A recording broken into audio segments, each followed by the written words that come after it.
Hi, I'm Teel. And I'm Debbie. And this is the Intentional Community Podcast. In today's episode, we talked to our friend Joe, who works at the coffee shop that our community runs. So he asked us some really good questions. So I loved talking to Joe, and I hope that you love listening to it. thanks for tuning in. It's funny because I haven't actually talked to you very much outside of just like, here's your coffee, because you work at our coffee shop. Sometimes we like hang out like and chat for a little bit, but that's kind of the idea here is like we like wanted to like grab somebody who isn't like an expert on community or doesn't already know us super well and like but knows us enough that we can have a conversation that isn't awkward. Yeah. But like, so thanks for coming and being willing to jump in and talk about community life. And Dude, thanks for having me. I mean, both of you guys, thanks. This is kind of nice because, you know, I am, it's weird because our relationship, I'm very aware of the two of you and you guys come to the shop a lot and I'm like, man, cool people. But I never have opportunities to talk with either of you. on to the next customer after you give us our coffee. Yeah. But I know you both are very friendly and, you know, I mean, I feel like I talked to you, Debbie, just through Mila. Yeah, right. Yeah. Right. You know, but outside of that, it's this is cool, you know. So thanks again for having me. Yeah. How long have you been working at the coffee shop? I think, has it been almost 2 years now? Wow. Yeah, January will be 2 years. That's great. That's wild. Just flies by. Yeah, it does. Yeah. And time is especially strange right now. So it's like Yeah. Oh my gosh. from March to now, it feels like 3 years. So it's kind Well, I don't know how you guys feel about it, but I feel like this whole year has just been, I mean, it's been a wash, certainly, but also I just remember January and then now. Yeah. Like it feels like it's been a long time, but it feels like it's only been a few weeks or Right. something. right. you know? Like we were all on hold or something. Yeah. Ugh, and I hate feeling like that. So yeah, I'm interested in like hearing like your perspective of the community, like working at our coffee shop, you work at one of our businesses, you don't live in the community, but like, so you've learned probably some stuff about it by working with people who do live in the community.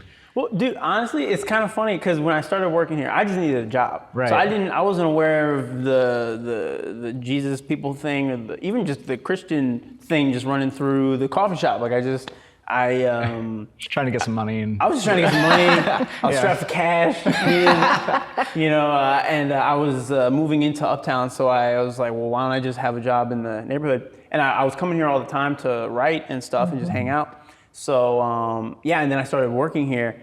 And then I started to hear about this Japuza. And I was like, what's Japuza? Jesus people. I was like, what is that? It's like, oh, it's the community across the street. Like they kind of own this place. And like a lot of a few of the workers were, you know, people who lived at Jesus people. Whatever, And I was like, wait, what? Like it was so weird. I feel like I just walked into this thing that was this already very alive organism that I was not aware of.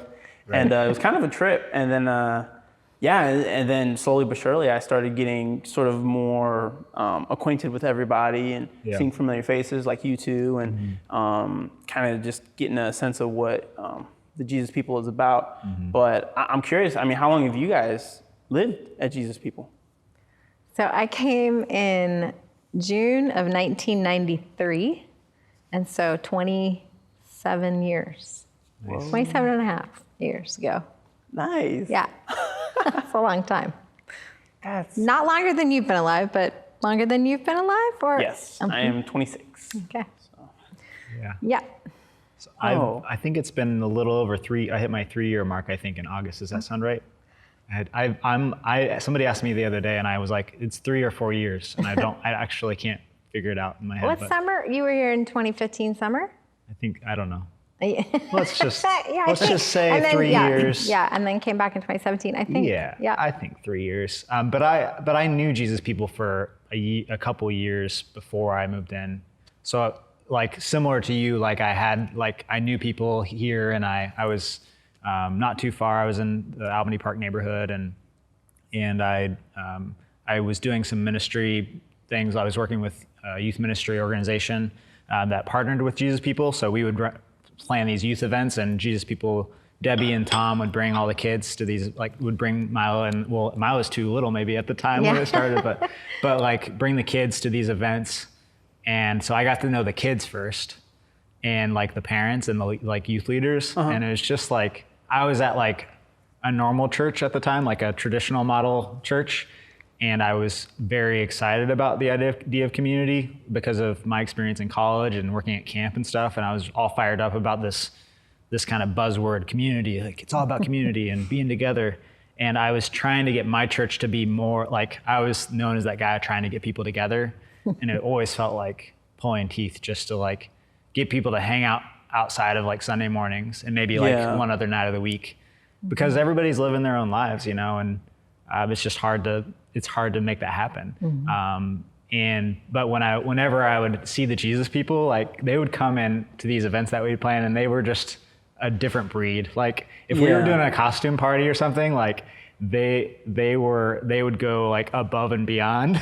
People would come in like a little, like, you know, maybe some bunny ears, but then Japuza would come in like these full on like hair done up and like crazy costume. And the kids had this kind of different feel to them because they were raised in a community. They were raised like by a village. Like they were maybe socialized in a slightly different way and a little bit more comfortable talking to adults. And they just stood out to me. And the more I learned about them, I was like, oh, you're doing a thing over there this is kind of what I wish my church were doing. Like, and so I just got to know them over a couple of years.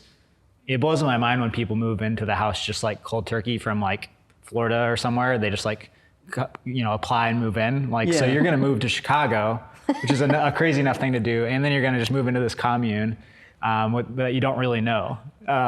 Like, good for you. Like, that's awesome. For me, I was in Chicago already and I got to know people. And it was just like a couple years of like, yeah. And then like, I think and then I did an internship for summer. And then I thought about it for a year after that. And I was like, by that point, I was like, I knew I was coming. I was just like, this is what I want. You know, this is what I want church to be, this like kind of like focused on relationships and on being together and not just on like, let's see each other on Sunday mornings and the rest is whatever. Well, I think you're touching on something really important there because you said more traditional churches, whatever. I mean, if anything, they're not doing it the traditional way that it's described by the New Testament authors, I think. Right. You know, where that word church is more in reference to like a congregation. Like literally the Greek translation is like it's not like a church, like a building. It's the congregation of people. It's the community. And so when I found out that's what you guys were doing, I was like, oh, I think that's how church is really supposed to be done. It's not supposed to be a once a week thing. Right. It's supposed to be, you see these people every day, you're in each other's lives and supporting each other, loving each other, and raising, you know, kids, you know, by the village. Yeah. And I think that's like a great thing. I mean, because I noticed it as soon as I started interacting with, you know, even like Mila, you know, it's it's like the kids who are raised that way, they seem different, but for the better, where they're not socialized in the way that I was socialized, which is, you know, by the harshness of, I guess, secular society. Sure. I think it's so cool. I mean, yeah.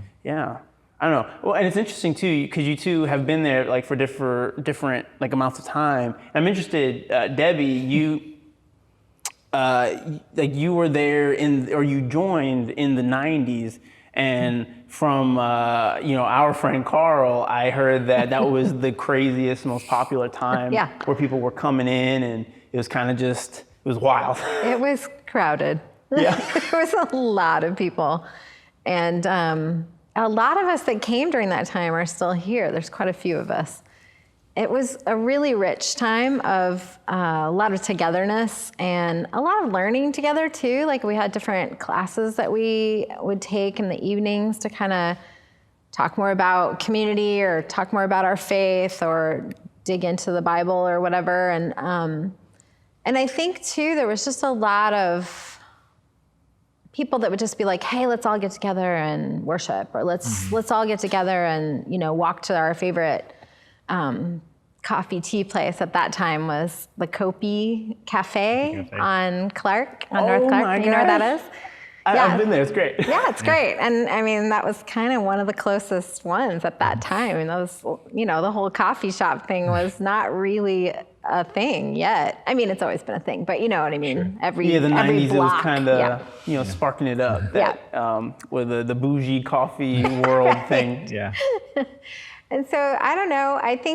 There's still vestiges of that today where people will be like, hey, let's all walk to the lake, or hey, let's all, go to this place or go to Chinatown, or there's still some of that, but there was a lot of us and a lot of young people. And so there was just this kind of constant flow of community happenings that were either social or sometimes spiritual.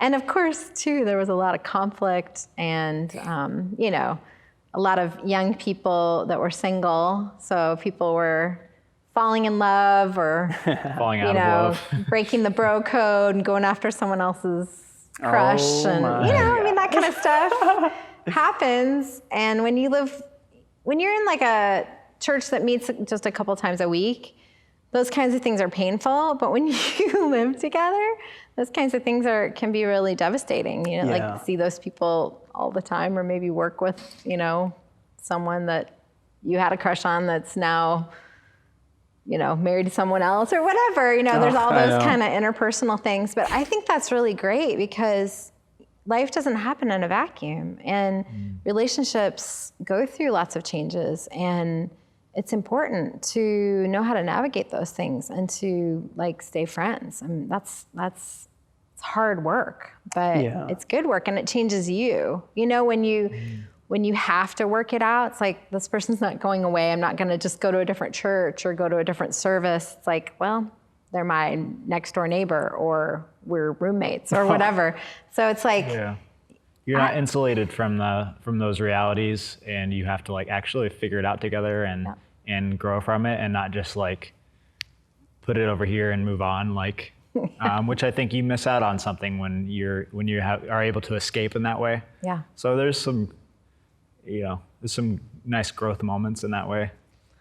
And not everybody participates in those either, but, Sure. and I've had times when it's been easier and harder to navigate heartbreak or disappointment or hurt feelings. So I think it's really great to have friends like Teel and be like, hey, can I sit down with you and your friend that seem to be having a hard time? And so I appreciate that. And I've always had people like that through all my years at Chapuza. It would be like, seems like there's a conflict between you and Joe. Maybe we could all sit down.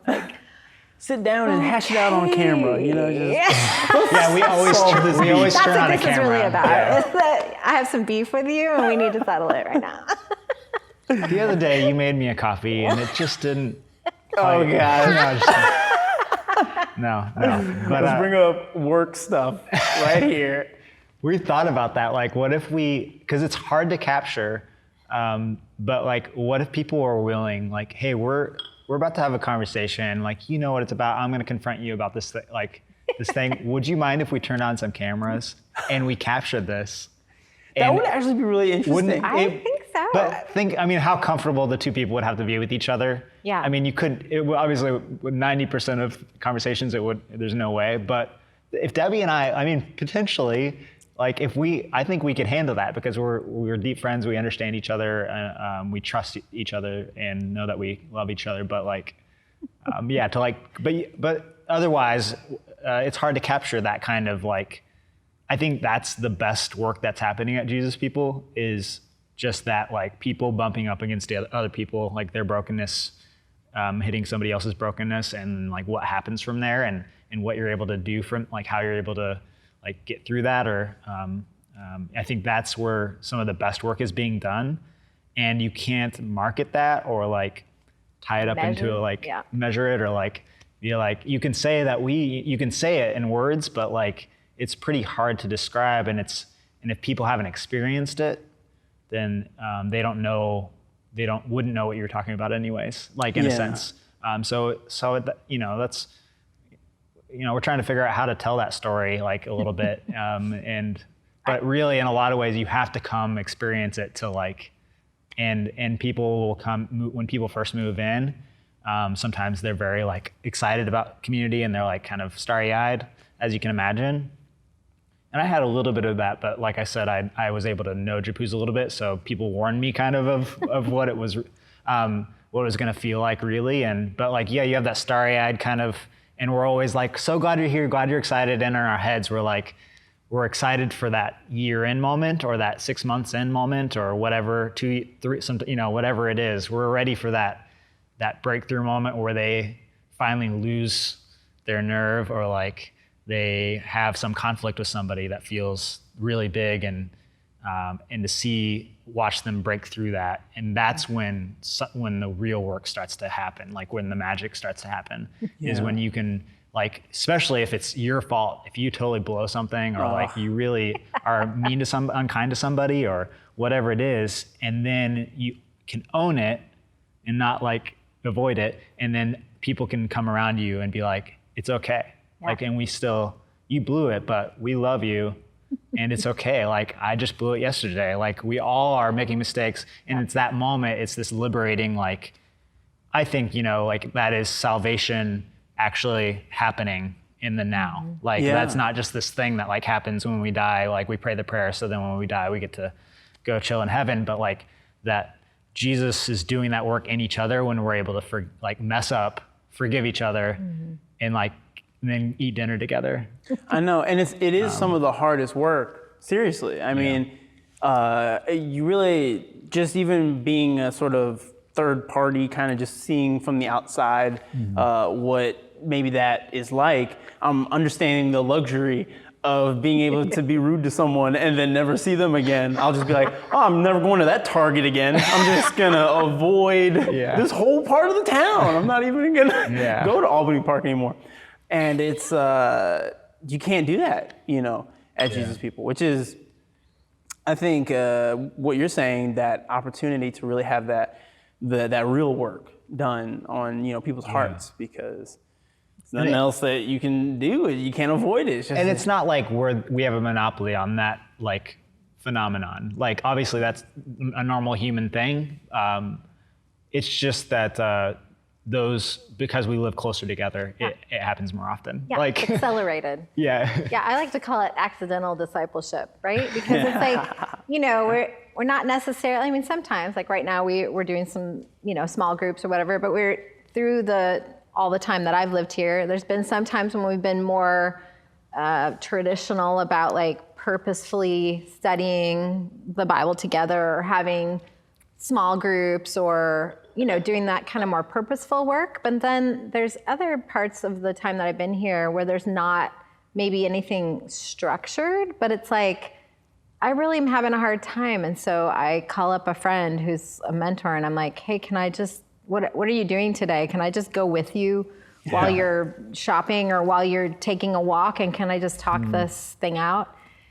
And it's interesting because in the last week, I've had 3 conversations with 3 different women where we were just really sharing our heart and talking about spiritual things. And in all 3 of those conversations, I'm like, why can't this be church? Like what are we're in this moment where church is kind of strange anyway because of, global pandemic. But this idea that, that's church too. Like this gathering of people that want to talk about God and want to grow in our faith. So we're having a church moment. It doesn't have to be a building, like you said. It's like, this is it too, right? I mean, anytime people are gathered and want to grow spiritually or get closer to God, that's church. Yeah, totally. I think it's somewhere in the New Testament, Paul says something along the lines of being in this constant state of prayer. Yeah. Where it's not this thing you just do maybe once a day or you forget, and it's just like, and it's this. I'm gonna eat now, so bless the food. Yeah. Right. It's this constant just sort of relationship, and it's an active conversation with not just God, but I mean, people, having fellowship with your church. Yeah. and which is what you guys are doing all the time, which is awesome. Yeah, and often people are surprised, either if they're visiting or if they're new, they're surprised or maybe even disappointed that there isn't more structured like prayer and worship time and kind of these classic Christian like traditions, maybe like or practices. That when if you're operating a church that's a church model where you're seeing each other, it's kind of built around the Sunday service, which isn't bad, but you have to like, this is the time that this is our 1 or 2 hours together really. And so we're going to focus in and do our worship time. It makes sense to do it that way. But when you're together all the time, it just becomes a little bit more grounded. It feels a little bit more like a family that like, in your family, you don't like worship every night together. Most families don't. I don't know. Maybe some. But and it's not this like constant like, okay, we're gonna have our morning prayer and then we're gonna have our like afternoon worship service and we're gonna have our discipleship program at night.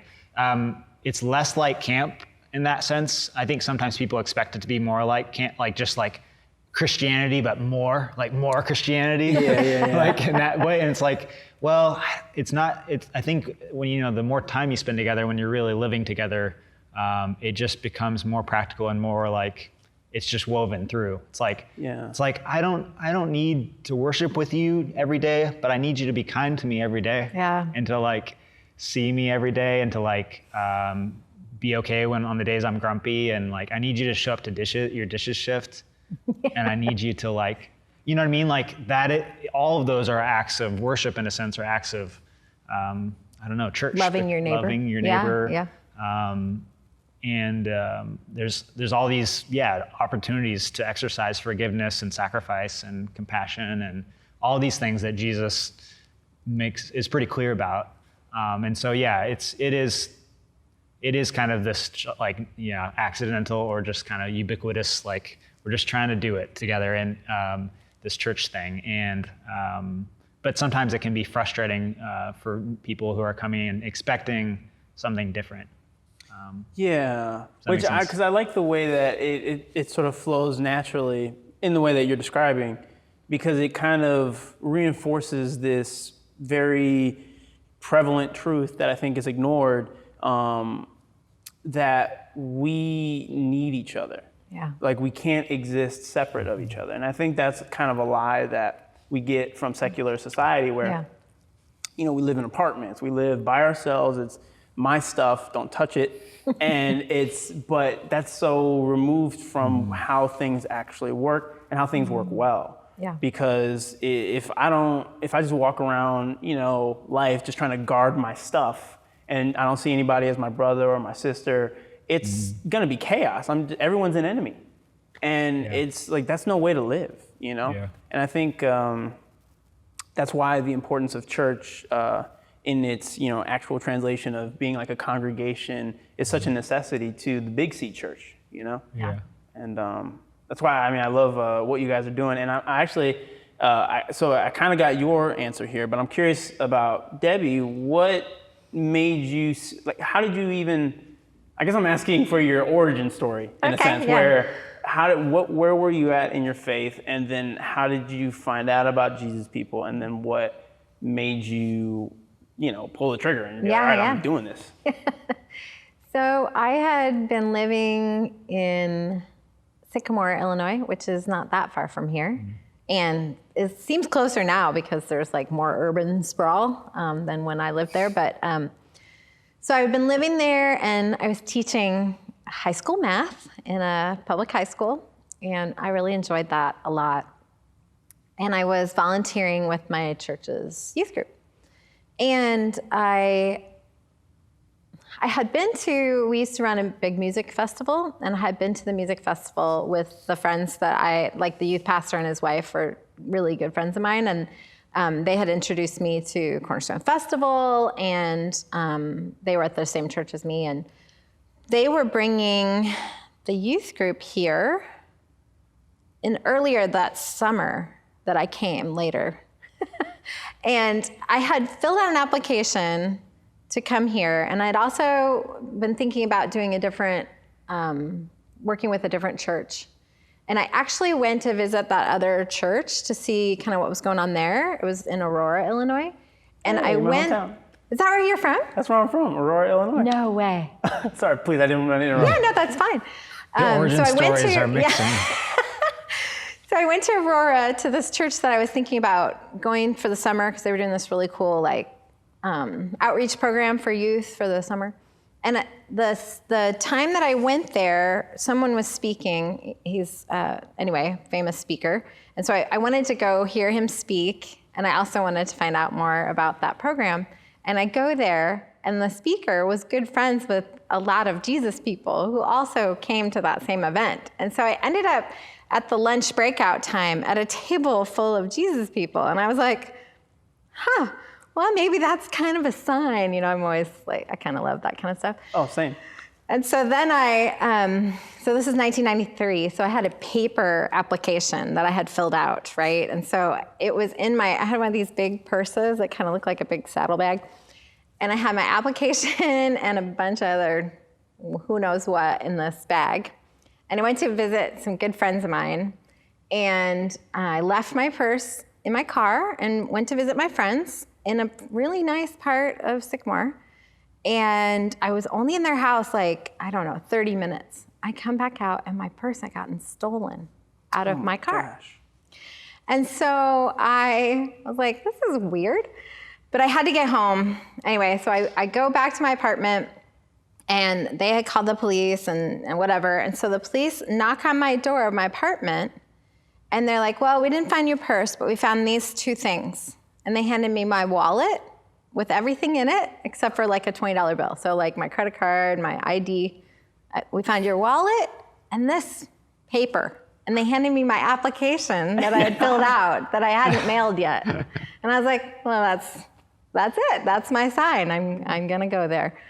And at the time I was living with a family from my church, a single mom and some kids. And she had gotten out of a bad situation and was living with her 4 daughters and needed someone to stay overnight because the only job she could get was an overnight nursing job. And so I was there were 6 of us living in a 3-bedroom apartment. And it kind of gave me a taste for community. Yeah. And also just, I love the church. I love the church that I went to. And so this is I'm not trying to say anything bad about anyone else's church, but I lived with this family for a year and really nobody had us over for dinner.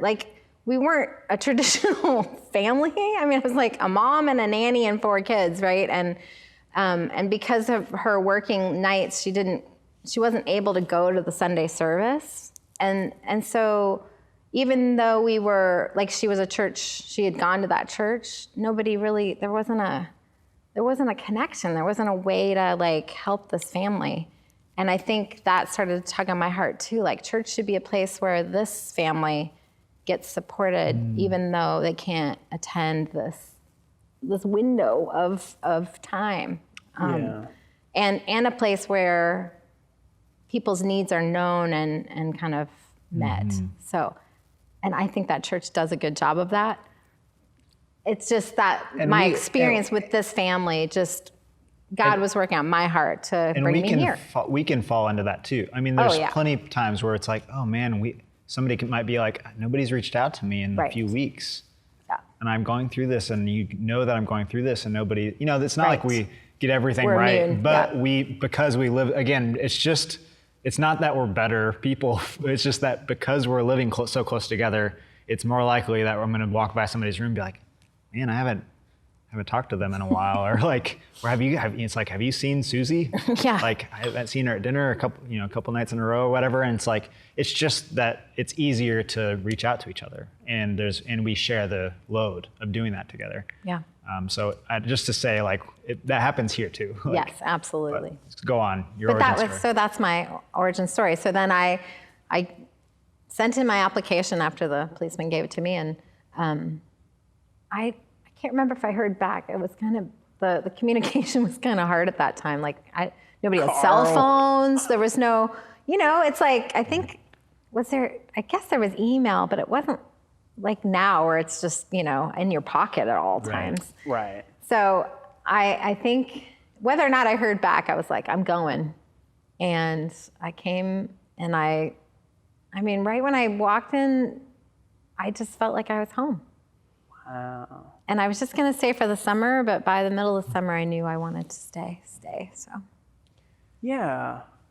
Well, and I guess like maybe just for people who are struggling to find ways because, they live in society in a very typical sense and they feel like this isn't how Jesus would have wanted me to live. And I'm constantly thinking about bills all the time and other stuff. Like what about it, charmed you guys to want to stay, and that you were thinking maybe just where you were spiritually, emotionally, where you're like, this is the way that we're supposed to be doing this. I think for me, God was always a very confusing, like I grew up in the church and I grew up going to youth group. I was the youth group kid. I always loved church, like in the sense that like it was coming together and I felt valued in church. I felt like my gifts, my like leadership gifts and my personality traits were more valued in church spaces than in like school, or because I wasn't like that great at sports and I wasn't that great at a lot of things. But it felt like I was good at youth group because I was good at being kind. I was good at like being a leader in that way and like including people. And it just felt like, but it wasn't that I had this like God moment anywhere down the line where I felt like God was speaking to me in this very audible way, or that I felt this spiritual feeling.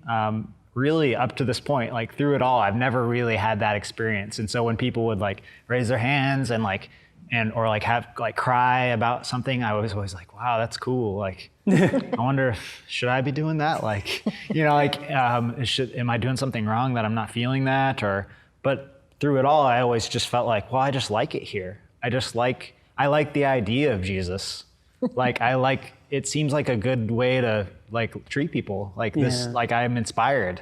And so maybe that was the Spirit working through me just in a different way. But for me, it just always felt like different than what I was seeing as a mark of you're doing it right. Like you're doing the God thing right. Because I just never felt like I had that like spiritual experience. And that was always confusing to me, and it still is. I have no idea what it's supposed to be like, but it's always this kind of thread is always woven through of like, oh, this is where my gifts are used well, is in this context of including people, of doing life together, of having fun. Like I just love to have fun with people. I love to it's like, this is fun. Why don't we just keep doing this? Why is this like a thing that we squeeze in if we have time? Yeah. We focus our lives on work and like providing for your family and like doing all this stuff so that we can have like in the margins like a little bit of time to see each other and be together. And it just seems like strange to me. And so it's a ripoff, really. Yeah, it's like, come on. And so it was like, and then you go to college, and college is that communal experience. It's like all that, right? It's like you're lucky if you get any classwork done. You're like all just hanging out, and like it's community. And if you have time, you'll work on your paper, and you're like, at least that was my experience.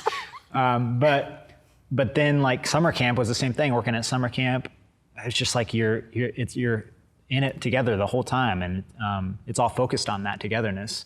And then as soon as you graduate, it's just like, okay, that was done. Like pack it up. Now it's time to like pivot, for all of us to pivot into like normal life. Yeah. And I just was like, no, I don't buy it. I don't buy it that's the only option. I'm not saying like y'all are like evil or stupid or whatever for like wanting that, if anybody wants that. But I was just like, for me, it's like, that can't be the only way to do this. And yet church, like, or like faith in itself, and then the traditional sense of like having this relationship with God and prayer life, that was all still very confusing to me, and it still is. Like I'm still figuring that out, but it was always in the context of community and in deep relationships that made more sense to me, that Jesus made more sense to me. Yeah. I can't really imagine trying to do the faith thing, like in my own house, in my own apartment, in my own separate job, or I'm commuting to church, commuting to my job, commuting to my small group, commuting to my community. It just, so the idea of kind of making the relationships the focus, and the way in which Jesus can impact all of us and have a relationship with us, that was always, it was like I was prepared for that the whole way. Like looking back, it makes sense now. Yeah. And like, oh yeah, that's always been true for me. That's always when I felt like really myself, is when I was in this kind of community-centric position and environment. And so yeah, that's what made that. It just felt like, oh, you guys are doing the thing that I wish all the churches were doing. Like so it just made sense for me from the beginning. Yeah. If that makes sense. No, it totally makes sense. Yeah. That totally vibes with, I mean, just the things that even personally that I've noticed just as a casual observer, just the things that have charmed me about the community. It seems like you guys really care about each other. And I like that comparison to the like college thing, because I never actually thought about that until you just said that. Mm-hmm. And because I went to acting conservatory, and some of those people, or actually everybody who I did that program with, because like especially the people who I went all 3 levels with, and it was just really intense, 12-hour days. We're rehearsing, we're hanging out, we're at the bars chilling or whatever. Yeah. And I mean, those people are probably going to be my friends for the rest of my life. Absolutely. You know? Like, and that was only just from that brief time of just being constantly in each other's business and just being around each other all the time. And so I like that. It's accelerated. And there was probably conflicts too, right? Oh yeah. Oh yeah. Yes, indeed.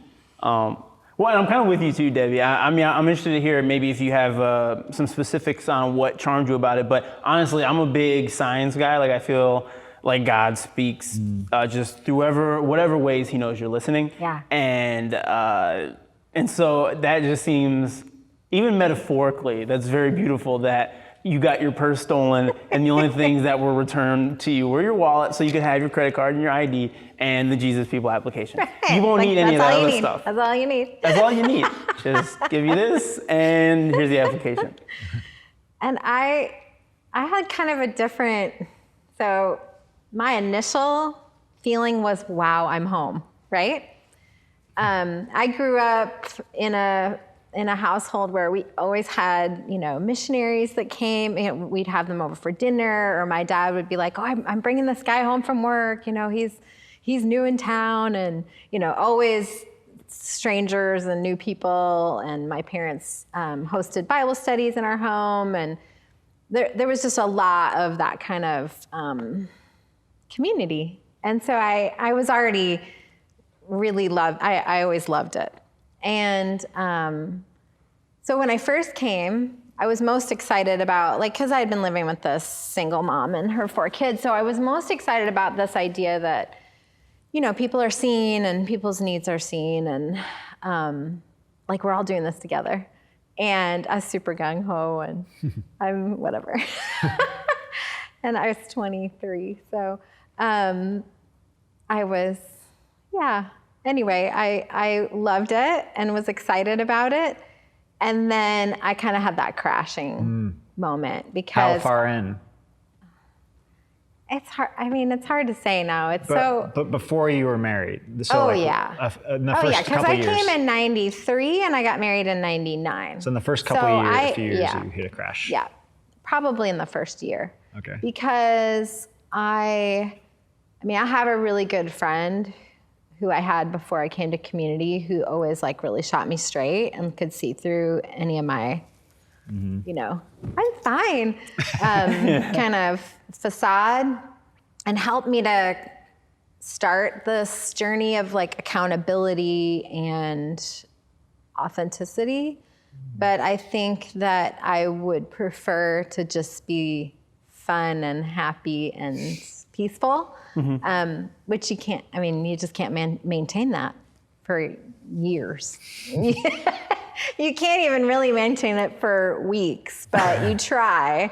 Yeah. And, I think the first time I, disappointed someone or got angry at someone or had a conflict, and it was just I I want out, there was a lot of that feeling, or I want to spin it to make myself look better, or I don't quite want to face myself. And so I think for me, that being loved through those moments, like having to see myself in reality and then being loved despite those things was really huge for me. Yeah. And it's not that I hadn't experienced it before, but I just hadn't really been honest with myself before that, of like how difficult I would be to live with, or, there's nobody that's easy to live with. I haven't found anyone. Not to say that I don't enjoy living with people. But, no one? But it's not easy, right? Nothing worth having is easy, and nothing that's valuable doesn't come without some hard work and determination, right? And I just think the things that we are putting our time and effort towards are just different values. Like, I don't have a big bank account, but I feel like I have rich and deep friendships that are authentic and that I've been a total jerk at times through. So, that's huge. But it took me a while. And there were a couple times where I was like, oh, I just gotta go. I gotta go now. I don't know how to get past this one, right? Yeah. And it's like, well, you do. One day at a time, get past those. Yeah. Well, but that's what's so cool though, because that truly is the work where I think people, they hear the sort of salvation message, or, they hear the gospel, the good news. Jesus has come, he is the king, and we are all saved. But after that, because, Jesus is essentially, the gesture of, God, extending his merciful hand towards his, flawed human creation. And we have to accept that. And in that context, it seems like a great gift to accept. You're like, yes, all right, I'm in. And but then we have to keep living that out day to day with each other. And that's really where the hard part comes, because it's not as easy as, you just love everybody. It's like, well, no, actually love everybody. Yeah. And that doesn't even mean just saying nice, vapid things all the time. Right. It's more like being with people they've wronged you, and now you have to, let's just breathe and just try to get through this, and I'm not going to hate you. I'll give you the benefit of the doubt. And you just kind of keep finding ways to extend that, loving, forgiving hand towards your brother or your sister, Oh, it gets real, man. And that's that's been the closest thing for me to a crashing, or like certainly some walls to try to get through, is like, for me, it was like, oh, I'm not that kind, actually. Like, I'm not that patient, actually. And I really thought I was. I was like, because I had built myself up as this, like, I'm the community guy. Like, I'm great. I'm going to be good at this. Like, my college roommates got me like a sign, like, that you put on like a business office door that said like community enforcer, and it had like a guy with a bow and arrow. I don't know why I like a bow and arrow, but I really, I knew I wasn't perfect, but I just felt I was coming in pretty confident, like, I'm going to be good at this. I'm going to be good at like kind of loving everybody and just being easy to work with or whatever. And I just did not expect how like bad I would be at that. Like I actually don't have that much patience for people, especially people that are different than me, that see things differently than I do. That's the big difference. In college and in life in general, you find a bunch of people that are like you, generally, and that you agree, you have this generally the same politics or the same like theology or whatever it is. You kind of find a group that's easy to be with. Why would you make it hard on yourself? Like, if you're different than us, then go find some people that are like you, and then we'll stay over here, and then we won't have to do this conflict thing so much.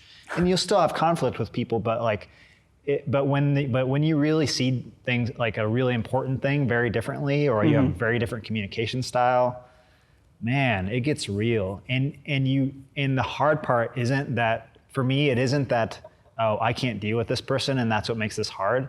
It's that I can't deal with this person, and that shows me how it makes me realize that I don't have it in me. And like, do I actually have enough whatever it takes to like love people? I've told myself that I made my whole life about like loving others. And it's this almost identity crisis of like, maybe I'm just not good at it. Maybe I can't actually love people. And you just start to question. But that's the good news, right? I mean, that's the good news, that we can't do it. Right. And I think that in other settings, like when you curate your community group or when you're just at church for a couple hours, you can pretend that you're good at it. Yeah. Or you can be really good at it. Yeah, the awkward person that you time. talk to at the donut table. Right. You can have an awkward conversation with them 5 minutes once a week. Right. But to like sit for a whole hour of Or dinner, to live next door, to like work with them every day for hours a day. Like, so it tests it. Again, it's everything. It is turned up and accelerated in that way. It's like more intense. Yeah, but it shows, I think it shows you the gospel message that like, you can't do it. Yeah. You need help, right? I mean, it's like step one of the 12 steps. Like our lives are unmanageable and we need help, right? I mean, and we get there. I get there every day. Oh yeah. And every day I have to say, I need God's help.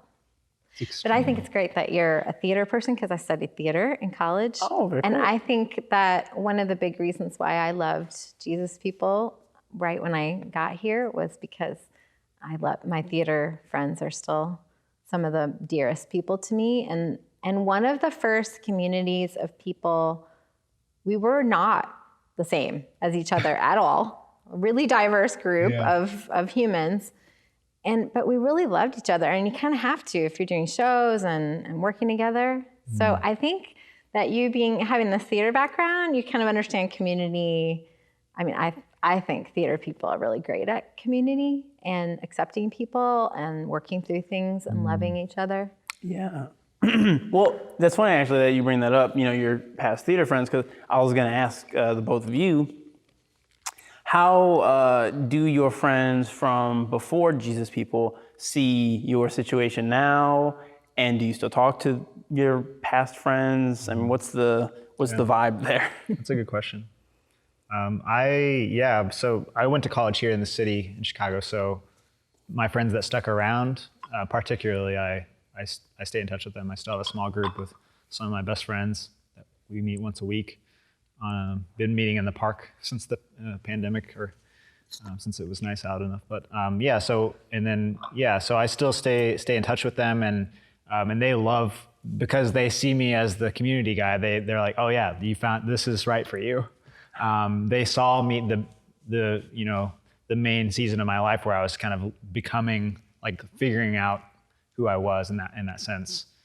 So for all of them from college, they're like, oh yeah, that's great. Like, of course you would do that. And like, they're thrilled for me. And I think that people that, there's other people in my life that don't necessarily get what we're doing. Like, they're like, friends or family that are like, what are you doing? Like, you're moving where? Like, excuse me? But by that point, probably got used to me doing strange things. And so it wasn't altogether surprising, but there's to their credit, like a large amount of trust that they can see that it's good for me. Like, they can see that I'm happy, and so there's a general like, hey, I don't know exactly what that's about with the commune thing, and the like there's some like maybe they have their suspicions of course they would, but in general, like, if it works for you, that's great, so sometimes there's conversations that but it's fun for me to try to explain it to talk to my grandpa about it, and be like, who my grandpa manages or used to own and manage a whole business. And so he kind of, when I talk to him about how I'm a coordinator and I have to do some kind of management and HR kind of work, he's like, oh yeah. And he'll share stories about how he had to talk to people who, and just deal with conflict in his business, and we can find common ground. So yeah, I don't know. I think mostly my friends and family are like, yeah, that's weird, but that makes sense. I can see it, So I've been here a long time. And so I do keep up with some friends that I've had since high school and college.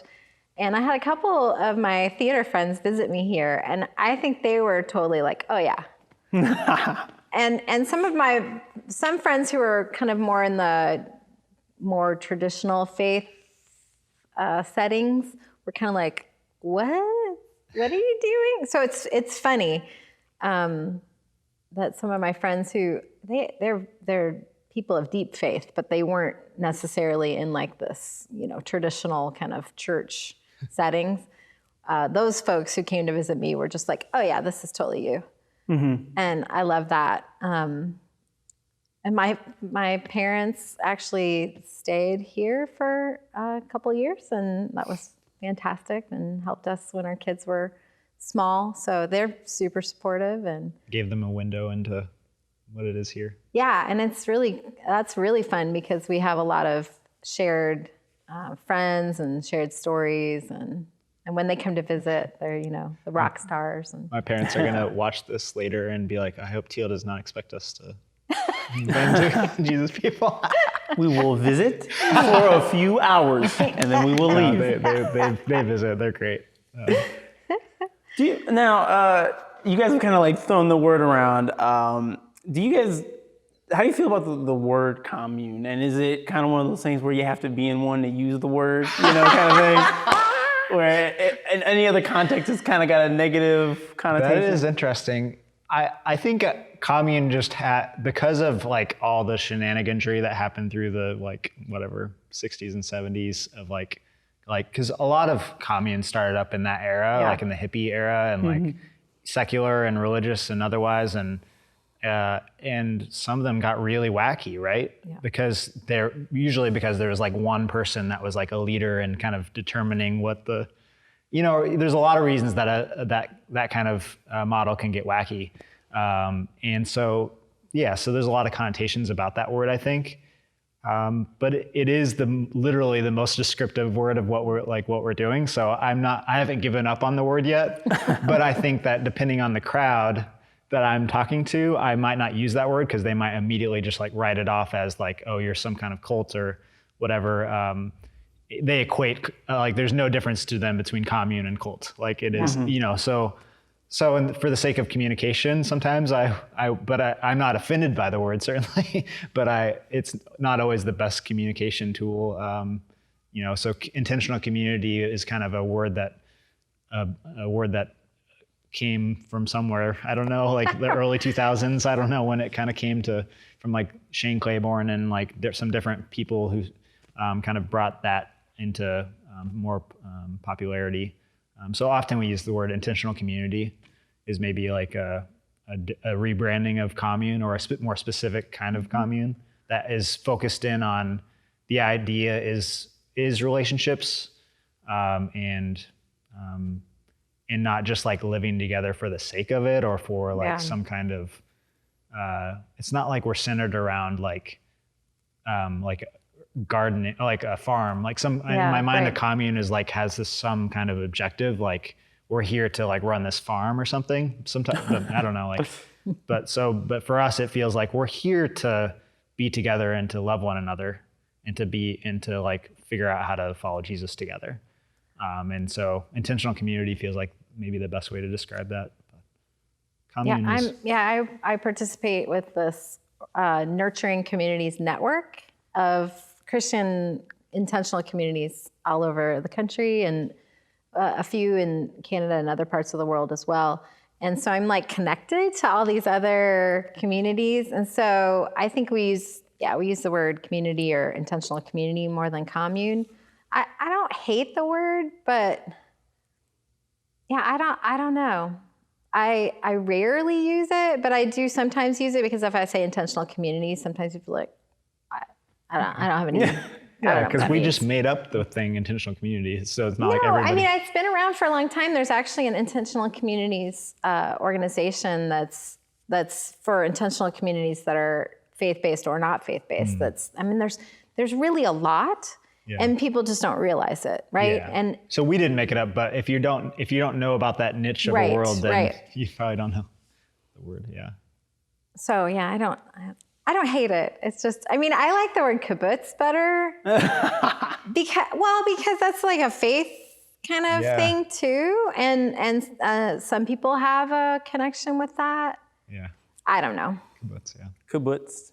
Yeah, it's a Jewish. I was gonna say it sounds Yiddish. I don't know. Yeah, it's a Jewish. Yeah, that's I remember community when I was first talking about Israel. joining Jesus People, my friend Galit from my old church, I was describing it to a bunch of people, and people are kind of like, oh yeah, to my Christian friends, and she's like a Messianic Jewish friend, and she's like, oh yeah, it's like a kibbutz, and I was like, I don't know what that is, but it sounds, but you're the person that has understood me the best so far as I've tried to describe this. So she was like, oh yeah, it's like a kibbutz. It's a Christian kibbutz or whatever. Yeah. So. Wow, that's awesome. Yeah, I mean, how, well, it's interesting because like when I first found out about Jesus People, and you know, it's this idea of sharing resources, no one's really making money. It's from someone raised in secular society that is very scary. And you know, you kind of, that doesn't sit well with a lot of people. Yeah. But I imagine, because it's not like money gets rid of stress. If anything, it induces it. I don't know. It's Right. It seems like if you, well, I'm just curious to maybe know what you guys' thoughts are about living, because Jesus People is in, you know, I mean, Chicago. So it's, I mean, this is about, like, this is a very secular city. It's, you know, everything costs like 2 times more than it does everywhere else. Like, what does that feel like? And is it stressful not having, you know, I guess, money saved up or? Yeah, so for me, everybody's different. For me, it's nice to not have to think about money as much. Like, you know, but I say that with some privilege. Like I come from some money, like my family has money. But if you grew up not having any money, and you came to Jesus People and you had like dreams of like being able to like have a different life than what you had and have not, you know, like I just think money is so strange, right? You can have, depending on your background and experience with it. But like, I don't know, I feel like I have this like, oh, I know that money isn't gonna make me happy, because I've had it before and it's not like it made me sad, but I just like, so I have like, but I don't have to have that fear of like, if this doesn't work out for me, like I have something to fall back. I have more of a safety net. So I just want to speak that like it's not true for everybody. For some people, it's a bigger sacrifice to like quit their job and commit to living here and not earning this big retirement fund or like savings. So for some people, it's a lot bigger sacrifice than for others. And that's no joke. Like that's a real part of the commitment. We don't ask for people to give us any money when they move in.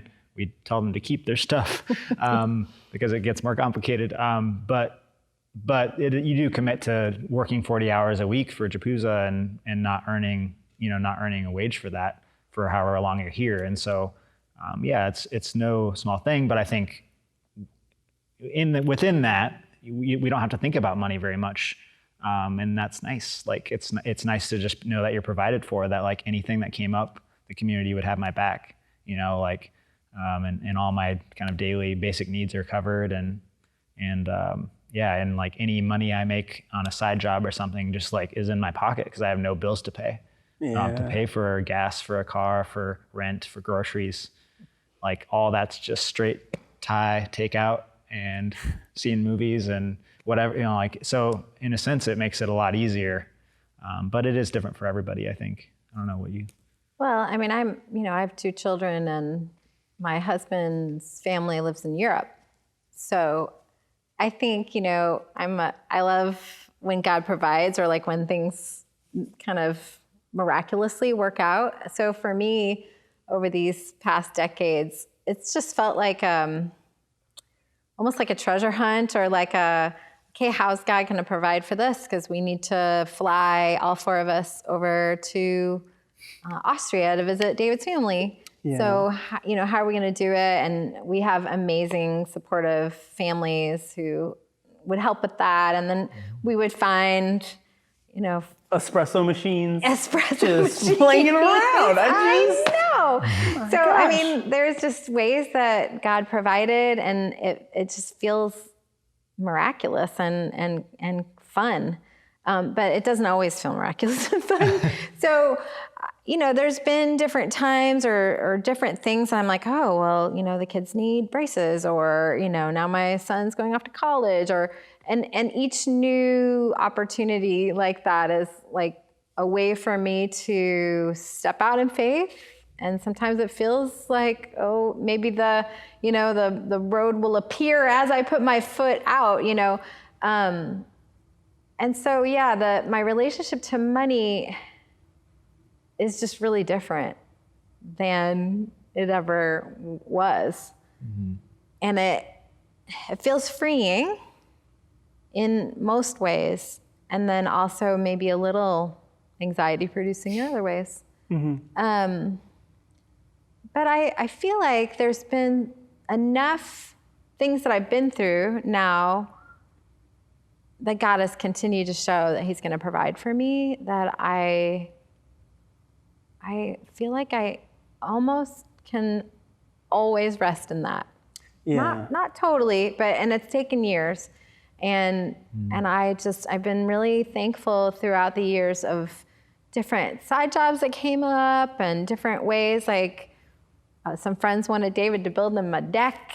And so, he loves to work with his hands. At that time, he was working in an office, so he got to build this deck for friends, and then they paid him for his work, and that helped us get to Europe. So it's just things like that I feel like, wow, God really came through. Yeah. Honestly, that is, it's so beautiful, because it does put you in this place of having to trust that God is the provider that he says he is. And not trying to preach abundance gospel or anything like that, right. But it just seems, those serendipitous moments where whatever, it kind of just worked out. Yeah. And I don't think those are accidents, Mm-hmm. And when you talk about your relationship with money too, it makes me think how maybe, I don't want to come off, I'm not saying this to throw shade at anybody, but just, it seems that most people, our relationship with money, it's kind of a sick relationship. Mm-hmm. And the phrase or the sentiment comes to mind when people say, man, I want to have so much money where I don't have to care anymore. I don't have to be nice to anybody because I got so much money. I can just be rude. Yeah. And I don't have to worry about just you can't touch me. I got so much money. Right. And I think that's kind of, in a weird way, the aspiration that everyone has with money, especially like myself personally. I didn't come from money at all. Mm-hmm. It was always a struggle. And so the idea of having less money is very, it makes me very anxious. Mm. Because you kind of have this, thought that maybe money is going to free you, or that it's going to give you some security that, you've never had before. And but I think that the way that you guys are doing it, and just these intentional communities are trying to do it, it's trying to, teach people to have a different kind of relationship with money, and also reinforce again, what we talked about earlier, how we need each other, and that's greater than any money in your bank account, because you can have a bunch of money and just hate everybody and no one can say nothing to me, but then when you actually need someone's help, or it's devoid of any real life or goodness. It's just all very, I'll pay you to do this thing for me. Yeah. It's very you don't want to do this thing, but what if I throw a couple extra bucks in there for you? And then how can you know if people really like you, or if they just want to be connected to your... Yeah, they want to just be connected to your money, but then it's, but if you actually have someone, building a deck for you because they love you, it's just wow. It puts you in a weird position where you're just all right, I have to just accept this and walk in this. Yeah. And it's just, it inspires, I think, a different kind of... It decenters, is that the right word? It kind of takes money out of the center. So it's we still have to, we still have to use money here, and we make money to support ourselves and to support our ministry, but it takes it out of the center. And for some people, their work here revolves around money, like their job, their day job, and it revolves around, helping make money for the community. But and maybe that's their gift, maybe that's their kind of their sacrifice, so that the rest of us don't have to like constantly think about it and have it in the center of our lives. And for them, it's more of a gift and less of a like I'm earning my own money, like building up my own treasure. And so I think it does change the relationship with money, I think, for sure. I hear a lot of people say like it's nice to not have to think so much about it and like worry about Bills. how I'm going to provide for my family or for myself. And so I think that's a nice thing. And you realize quickly that's mostly what you think about when you have that removed from you. You're like, wow, like my head's just more clear. Like I don't know what Seems it is. a lot more space. What was in that space before? Well, and I know for me, having that removed gave me a little more space for creativity. And I think there has been a lot of like art and music that has come out of the community. And I think it is because we had more margin than, I know lots of people make music and art and whatever, but I just mean as a small group of people, the amount of music and art that we've been able to kind of produce is kind of exponential because of this, a lot more margin and this space to kind of maybe dream a little. Yeah. Absolutely. And taking another money piece is that it takes the power away from money a little bit of like the wealthy, because inevitably, even if it's a really great church model and everybody's heart is in it, if one person coming to the church is donating $300,000 a year to the church, and one person is donating $100 a year to the church because that's all they really can give, and those two people come and have two different opinions on what we should do with the sanctuary, there's going to naturally be this kind of vibe, even if you don't want there to be. There's going to be a vibe of, well, this, Paul over here is kind of paying for the whole project. So if he wants the carpet to be red, or it can be something more important, right? Like relationships and it just, money can just give a lot of power in weird ways, even if you're not trying to, but especially if you are trying to, wield that power. And so, the kind of cool thing about the model here is that the person who's the CFO of our, multi-million-dollar company is making the same nothing that the person teaching school or caseworker at the shelter or washing the dishes or, whatever it is. We're all making that same nothing and having all our needs provided for them the same way. But it does remove that power. Not that again, that we can avoid power structure altogether, but it makes it feel a little less strange that money is steering all that. Because it's an unnatural steerer of how power dynamics work. Because it lacks an honesty, when money is kind of deciding. Whenever money's involved, it just makes everything more complicated. So anyways, I'm interested in, you've known us for a while just because you work at the coffee shop here, and after this conversation too, what would be for you if you were like, I'm going to move into community all of a sudden? No pressure, by the way. But that's why we have That's not what this is about. But for the sake of I'm always curious, what would be the hardest thing for you? What do you imagine would be the hardest thing for you to make that jump? And what would be the most exciting thing about it, like the most relieving or life-giving thing about it, if you had to guess? I think it's the answer is both. It's the same for both of those questions. I feel like my fear would be maybe this false security I have in earning money and being a part of society in that way. And because of maybe this, slight mistrust that I have just for people in general, because you always kind of feel like you're about to get ripped off, someone's about to take their love away from you, or, it's just, everything's very conditional, And so that would give me a lot of anxiety is like, all right, it sounds cool. It seems like everybody loves each other and they're trying to just work with each other.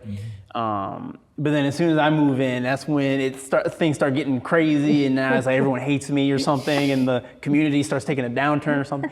Like that would just give me the most anxiety. But then what would be most exciting too is that same thing where it's like you're no longer a part of society in the traditional sense, where you're kind of, your needs are met and you're not making money per se, but you're also not constantly thinking about money, worrying about different, tax write-offs and other kind of nonsense where it's like, did I mark that? How did I, that honestly seems like the most exciting part of it, where you can just live in Chicago, like a really awesome city, Right. and not have it be A rat race. And a stressful, money-focused life, Yeah. So, I mean, that freedom would be worth moving in and just risking the potential of losing my whatever falsely created individuality, my false uniqueness that I think I have or whatever. It's just, that might be worth risking for something like that, Yeah. And I think, whenever my part of my job is doing applications, and early on, I realized that, I'm not going to ever try to convince somebody to move into Jesus People, because this is not for everybody. And I did not want to convince them to come. They really got to want it, or else I did not want them to come, because then they might hate it, and then it's my fault that I made them think that it was the right thing for them or something. Like it's a very specific way of life, and it's like we said, I think a couple times, it's not about like, oh well, we're just we've really figured out the Christian way, and this is the right way to do it. It's one way, it's one very specific way to do this. But I think that one thing that is, I believe, for all of us, is this idea of community in general. Some of these values, I think you can really live into regardless of whether you live in community or not. It's like, to focus, to take money out of the center, just even if it's like a mental gymnastics that you have to do, to take it out of the center and put relationships in the center, to put God in the center, to put justice in the center, to center the right things is really what it's about. And so I'm interested, for anybody, like, what does it look like for Joe for you to like have what you just said you wanted, like, whether it's, however you achieve that, like, how do you get to that where you can not have to focus on this false sense of individuality and not live for that, but so that's why I ask, and we have groups come and visitors come and for any length of time, and it's never about like, I think you should move in, or I think you need to be living in community, or you're not doing it right. But like, we hope that we can be like an inspiration to like, and like a jump starter to like have people question like, oh, what is my life centered around? And often people like you inspire us too. It's this kind of mutual back and forth of like, oh wow, like, that we learn a lot from each other, in that sense. And so thanks for being willing to sit with us and have this conversation, and help us see ourselves a little bit. We wanted you to come because we can't just talk about community ourselves, or we're just kind of like talking about something we both already know about. But we're kind of fish in water. Yeah, and we don't want to use a lot of jargon or a lot of like terms that we use in community that maybe don't really translate. Inside jokes or like. So we're fish in water, and we need somebody that's on land to like pluck us out and be like, hey, what, you're in water, right? What's the deal with that? Like, and so we can actually talk about it. Like, I guess that is strange. And so thanks for being. I thought I was feeling wet. I didn't realize. Yeah. So thanks for being willing to pluck us out of the water for a little bit and talk about it, and just talk about life. This has been a really great time. And it's like, now I know you better, and I feel like when I get coffee from you next time, it's going to be a whole different experience. Absolutely, man. No, this was great. Thanks. Thanks for having this conversation with me. It was really interesting to talk with you guys and just learn. Yeah. thank you for listening to this episode. And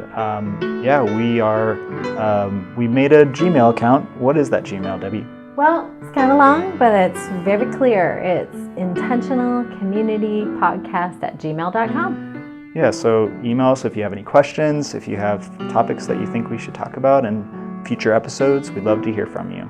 And check out our social media stuff that's in the description. See you next time.